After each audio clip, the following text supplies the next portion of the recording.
Socialism destroys nations, but always remember freedom unifies the soul.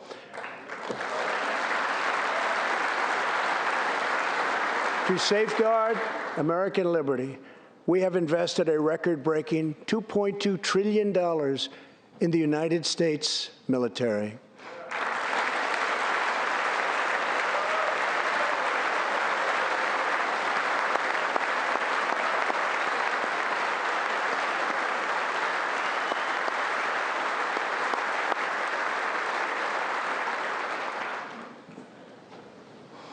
We have purchased the finest planes, missiles, rockets, ships, and every other form of military equipment, and it's all made right here in the USA.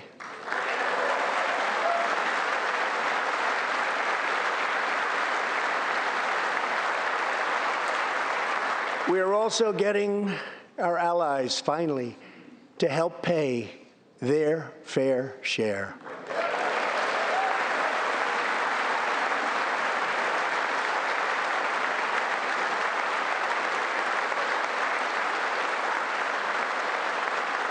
I have raised contributions from other NATO members by more than $400 billion, and the number of allies meeting their minimum obligations has more than doubled.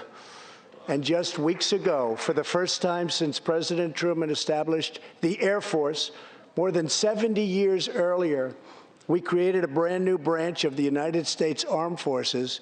It's called the Space Force. Very important.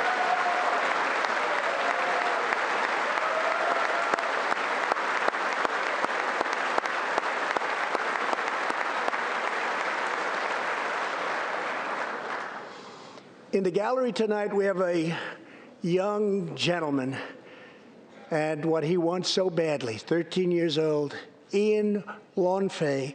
He's an 8th grader from Arizona. Ian, please stand up. Ian has always dreamed of going to space. He was the first in his class and among the youngest at an aviation academy. He aspires to go to the Air Force Academy, and then he has his eye on the Space Force.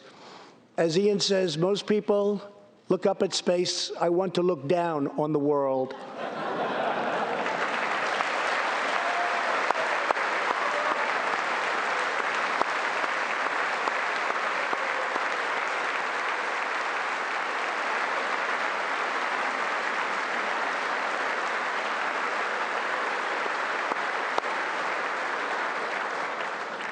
But sitting behind Ian tonight is his greatest hero of them all. Charles Mcgee was born in Cleveland, Ohio, 1 century ago. Charles is one of the last surviving Tuskegee Airmen, the first black fighter pilots, and he also happens to be Ian's great-grandfather.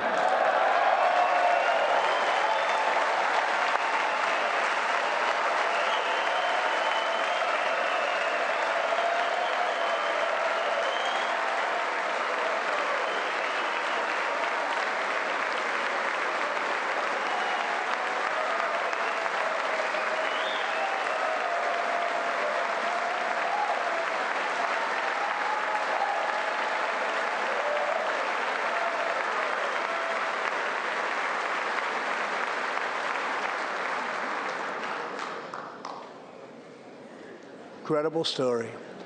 After more than 130 combat missions in World War II, he came back home to a country still struggling for civil rights and went on to serve America in Korea and Vietnam. On December 7th, Charles celebrated his 100th birthday.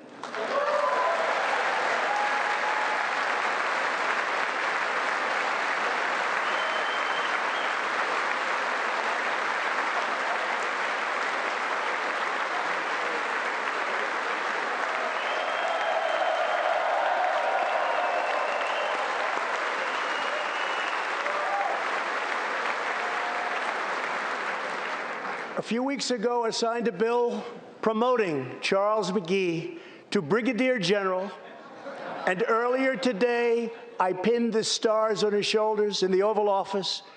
General Mcgee Our nation salutes you. Thank you, sir.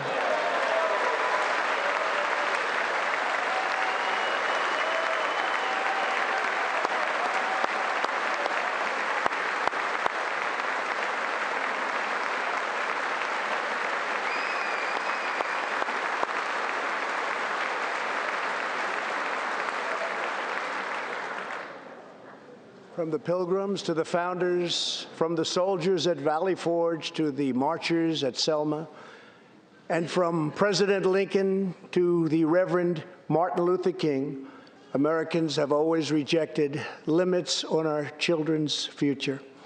Members of Congress, we must never forget that the only victories that matter in Washington are victories that deliver for the American people.